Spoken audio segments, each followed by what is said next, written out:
अस्सलाम वालेकुम। Cricket studio के साथ मैं हूं एजाज पाट। नाजरीन, PSL 9 ड्राफ्ट आज हो चुका है। कौन सी टीम ने किस कैटेगरी के अंदर किस प्लेयर को चुना है इसके ऊपर बात करेंगे। कौन सी 6 टीम्स होंगी और उनके कौन से कैप्टन होंगे इसके ऊपर डिटेल से बात करेंगे। तो सबसे पहले बात कर लेते हैं नाजरीन, PSL 9 के अंदर जो कैप्टन होंगे उसके अंदर कोई इतनी ज्यादा चेंजेस नहीं है। सिर्फ एक कैप्टन जो है वो नया है, बाकी 5 कैप्टन वही होंगे जो लास्ट सीजन में भी अपनी टीम के साथ एज अ कैप्टन रहे हैं। तो सबसे पहले बात कर लेते हैं नाजरीन मुल्तान सुल्तान की। तो मुल्तान सुल्तान के जो लास्ट ईयर कैप्टन थे मोहम्मद रिजवान, इस साल भी वही होंगे। उसके अलावा लाहौर कलंदर के भी शहनशाह अफरीदी लास्ट टाइम भी कैप्टन थे, इस साल भी शहनशाह अफरीदी होंगे।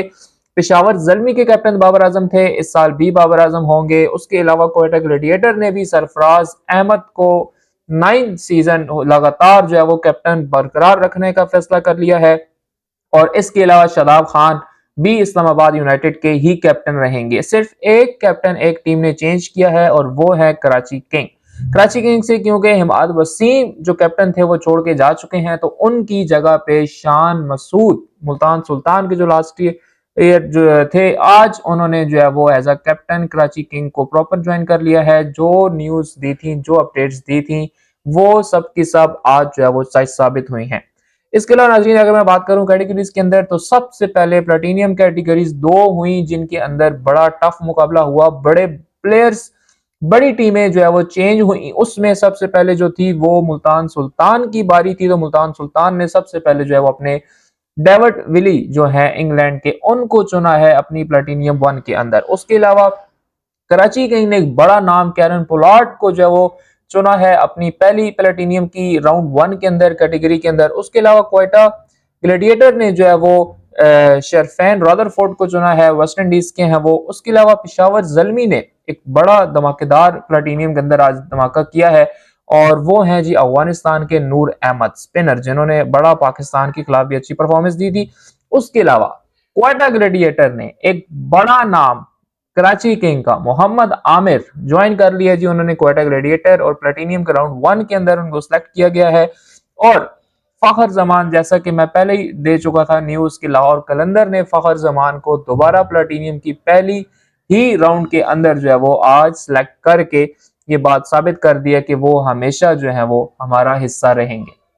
उसके अलावा नाज़रीन, प्लेटिनियम कैटेगरी का राउंड 2 हुआ जब, तो उसके अंदर लाहौर कलंदर की सबसे पहली बारी थी, जिसमें लाहौर कलंदर ने साउथ अफ्रीकन रोसेफ वेंडर ड्यूसन, बड़े अच्छे बैट्समैन हैं, बड़े T20 के हवाले से जाने जाते हैं बैट्समैन, उनको चुना है। उसके अलावा इस्लामाबाद यूनाइटेड ने इंग्लैंड के जॉर्डन कॉक्स को जो है वो चुना है। उसके अलावा कराची किंग ने डैनियल सैम्स को चुना है, और फिर कराची किंग ने ही प्लेटिनियम, क्योंकि उनकी तीनों प्लेयर्स की कैटेगरी खाली थी, तो उन्होंने मोहम्मद नवाज जो कि बाबर आजम के मैच विनर हैं उनको चुना है। तो आज मेरे ख्याल में जो हुआ है, PSL की ड्राफ्ट जो हुई है वो बड़ी एक अच्छी हुई है, और उसके अंदर यंग जो टैलेंट था, जो नेशनल कप से था, जो डोमेस्टिक क्रिकेट था, उसको भी मौका दिया गया, और फॉरेन प्लेयर्स भी इसके अंदर जो है वो बड़े आ रहे हैं। उसके अलावा नाजरीन, बात कर लूं अगर मैं नेक्स्ट जो थी आपके पास डायमंड कैटेगरी, वहां पे सबसे पहले जो है वो मुल्तान सुल्तान की बारी थी, और उन्होंने डेविड मैलन को जो है वो साउथ अफ्रीकन जो है वो उनको चुना है। उसके अलावा पेशावर जलमी, बाबर आजम ने स्पेशल कॉल की मोहम्मद अकरम को, और उन्होंने कहा कि जी मुझे आसिफ अली चाहिए। तो आसिफ अली जिन्होंने अभी T10 लीग के अंदर फाइनल के अंदर अपनी टीम को फतह दिलवाई थी, वो पेशावर जलमी का हिस्सा बन चुके हैं और वो बाबर आजम के अंडर खेलेंगे। उसके अलावा नाज़रीन, इस्लामाबाद यूनाइटेड ने जो है वो तैमुल मिल्स को चुना है, फिर कराची किंग ने टिम सेफर्ट को चुना है, और फिर लाहौर कलंदर ने नेशनल T20 के टैलेंट को जो है वो ऊपर लाया है, साहबजादा फरहान। यहाँ पे मैं एक लाहौर कलंदर को एक क्रेडिट जरूर देना चाहूंगा कि लाहौर कलंदर एक ऐसी टीम है जिसने हमेशा जो है वो एक ऐसी टीम सेलेक्ट की है, एक ऐसी टीम चुनी है कि जिससे जो पाकिस्तान का टैलेंट है वो हमेशा ऊपर आया है। आज भी अगर आप देखें तो इंटरनेशनल प्लेयर्स के ऊपर जरूर गए हैं लाहौर कलंदर, लेकिन उन्होंने जो T20 का अपना नेशनल डोमेस्टिक का जो प्लेयर था उसको भी चुना है, और बॉलिंग के अंदर भी ऐसी हुआ है, बैटिंग के अंदर भी ऐसी हुआ। तो ये एक लाहौर कलंदर की जो है वो सबसे अच्छी बात है कि वो हमेशा पाकिस्तान के टैलेंट को प्रमोट करते हैं। हारिस रऊफ लाहौर कलंदर का प्रोडक्ट है, जमान खान लाहौर कलंदर का प्रोडक्ट है। इस तरह और भी कुछ प्लेयर्स हैं जो कि लाहौर कलंदर के प्रोडक्ट्स हैं, उन्होंने उसके ऊपर मेहनत करके जो है उनको एक पाकिस्तान टीम को एक अच्छा प्लेयर दिया है। तो अब मेरे ख्याल में साहबजादा फरहान अगला ऑप्शन होंगे उनका, कि वो उनको भी इस तरह से तैयार करके पाकिस्तान टीम को देंगे। उसके अलावा नाजरीन डायमंड के बाद गोल्ड कैटेगरी पर बात करें तो वहां पे 3 बारियां थी, जिसमें से एक पेशावर जल्मी की थी, 2 मुल्तान सुल्तान की थी। तो पेशावर जल्मी ने अफगानिस्तान के नवीनुल हक को चुना है। बड़े अग्रेसिव फास्ट बॉलर हैं, बड़े अपनी बॉलिंग की वजह से कम, लड़ाई की वजह से ज्यादा जाने जाते हैं नवीनुल हक, तो उनको पेशावर जल्मी ने चुना है। उसके अलावा नाजरीन मुल्तान सुल्तान ने एक रेस टोपले को और एक Reeza Hendricks South African opener जो हैं, इन दो को चुना है। दोनों बड़े ही अच्छे जो है वो आप कह लें कि एक बॉलर है और एक बैट्समैन है, तो ये मेरे ख्याल में मुल्तान सुल्तान की टीम भी इससे बड़ी स्ट्रांग हो जाएगी। उसके अलावा नाजरीन प्लेटिनियम की बात करें, प्लेटिनियम के अंदर जो है वो 4 राउंड हुए। 4 राउंड्स के अंदर जो सबसे पहला राउंड था, उसमें जो सबसे पहली बारी थी वो थी मुल्तान क्वेटा ग्लेडिएटर की। तो क्वेटा ग्लेडिएटर ने सबसे पहले चुना है जी पाकिस्तान का talent south Shakeel, Quetta gladiator के अंदर नजर आएंगे। उसके अलावा मुल्तान सुल्तान ने तैयब ताहिर को चुना है, इमर्जिंग कप के अंदर उन्होंने बड़ी अच्छी परफॉर्मेंस दी थी। फिर लाहौर कलंदर ने मोहम्मद इमरान जूनियर को चुना है। उसके अलावा फिर मुल्तान सुल्तान ने शाहनवाज दहानी, जो कि लास्ट ईयर भी बड़े पीएसएल के अंदर उन्होंने अच्छी परफॉर्मेंस दी थी, उनको चुना है। कराची किंग ने मोहम्मद आमिर खान को जो है वो चुना है, और पेशावर जल्मी ने आरिफ याकूब, पाकिस्तानी टैलेंट जो है डोमेस्टिक क्रिकेट का, इनको चुना है। उसके अलावा सिल्वर कैटेगरी के राउंड 2 की बात की जाए तो वहां पे इस्लामाबाद यूनाइटेड के पास 2 थे ऑप्शन, उनमें से एक उन्होंने Salman Ali Agha, Pakistani talent once again, उसको चुना है। उसके अलावा मैथ्यू फोर्ड हैं, जिनको इस्लामाबाद यूनाइटेड ने लिया है। उसके अलावा लाहौर कलंदर ने एहसन भट्टी को लिया है, क्वेटा ग्लेडिएटर ने जो सजाद अली जूनियर को लिया है, और मुल्तान सुल्तान ने मोहम्मद अली को लिया। तो ये सारा नजमी अब वो टैलेंट है जो पाकिस्तान के डोमेस्टिक का टैलेंट है, और इसको पीएसएल के अंदर जब परफॉर्म करने का मौका मिलेगा तो डेफिनेटली इससे पाकिस्तान को भी कुछ मजीद आगे अच्छे ऑप्शन जो है वो जरूर मिलेंगे। उसके अलावा राउंड 3 कैटेगरी जो थी सिल्वर की, उसके अंदर क्वेटा ग्लेडिएटर ने उस्मान कादिर को चुना है, लेग स्पिनर है बड़े अच्छे। उसके अलावा लाहौर कलंदर ने जो है वो डैन लॉर्नेस को चुना है। उसके अलावा मुल्तान सुल्तान ने उस्मान खान को चुना है। उमैर अफरीदी जो है वो पेशावर जल्मी के हिस्से में आए हैं, और कासिम अकरम इस्लामाबाद यूनाइटेड के हिस्से में आए हैं, और एक बार फिर Anwar Ali allrounder, best allrounder, वो कराची किंग, उनको जो है वो ले उड़ाए।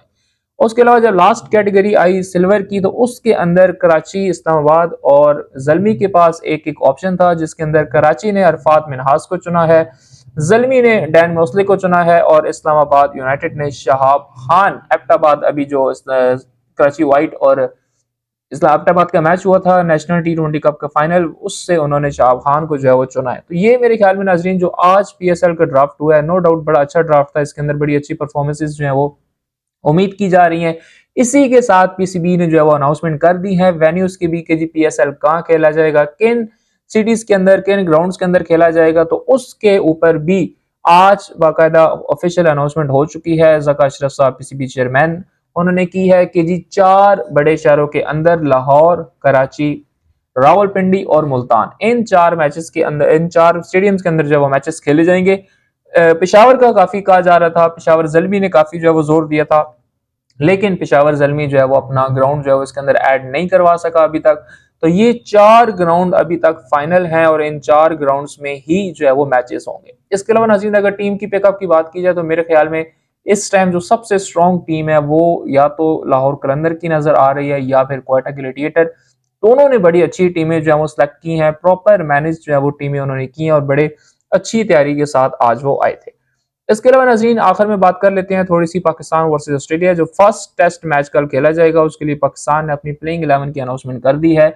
उसके अंदर हमें कोई स्पिनर नजर नहीं आया, ये एक बड़ी हैरत की बात की थी। स्पिन, क्योंकि पिच जो है वो बड़ी ग्रासी पिच है, वहां पे शायद स्पिन को कुछ सपोर्ट मिल सकती थी, लेकिन कोई ऑफिशियल स्पिनर पाकिस्तान टीम ने शामिल नहीं किया।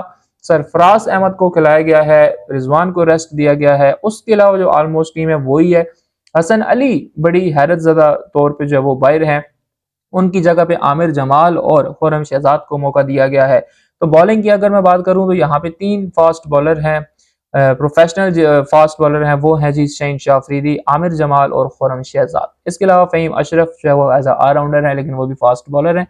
उसके अलावा सलमान अली आगा हैं, जो कि स्पिन का रोल अदा करेंगे, और साउथ शकील स्पिन का रोल अदा करेंगे। उसके अलावा सरफराज अहमद विकेट कीपर होंगे। ऊपर जो आपके पास हैं वो टॉप ऑर्डर जिसको आप कह लें, इमामुल हक, अब्दुल्ला शफीक, शान मसूद और बाबर आजम। तो ये पाकिस्तान की जो वो प्लेइंग 11 है। कल Pakistan versus Australia first test match खेला जाएगा, और इसके साथ एक बड़ी अपडेट ये है कि जी शहीनशाह अफरीदी को पीसीबी ने ऑफिशियली जो है वो वाइस कैप्टन अनाउंस कर दिया है, जिसके बाद काफी ज्यादा क्रिटिसाइज भी किया जा रहा है कि जी ये शायद वही एक लॉबी थी जो आहिस्ता आहिस्ता जाहिर हो रही है। लेकिन जो भी था जैसा भी था, अब पीसीबी ने ऑफिशियल अनाउंसमेंट कर दी है, शहीनशाह जो है वो वाइस कैप्टन होंगे टेस्ट मैच के अंदर और शान मसूद कैप्टन होंगे। इसी तरह टी20 की जो कैप्टनसी है वो भी शहीनशाह अफरीदी के पास है। तो अब देखना यह है कि जी शहीनशाह अफरीदी के इतना वो बर्दाश्त कर सकते हैं या नहीं कर सकते, क्योंकि डेफिनेटली एज ए कैप्टन आपकी परफॉर्मेंस के ऊपर भी बहुत फर्क पड़ता है और आपकी टीम भी आपको साथ लेके चलना जो है वो बड़ा जरूरी होता है। तो ये थी नाज़रीन अभी तक की पीएसएल की अपडेट्स। मजीद पीएसएल की अपडेट्स जानने के लिए और पीएसएल के हर मैच की हर प्लेयर की अपडेट्स जानने के लिए हमारे चैनल को जरूर सब्सक्राइब करें। बहुत जल्द मिलेंगे इंशाल्लाह अपनी अगली वीडियो के साथ, तब तक के लिए अल्लाह हाफिज।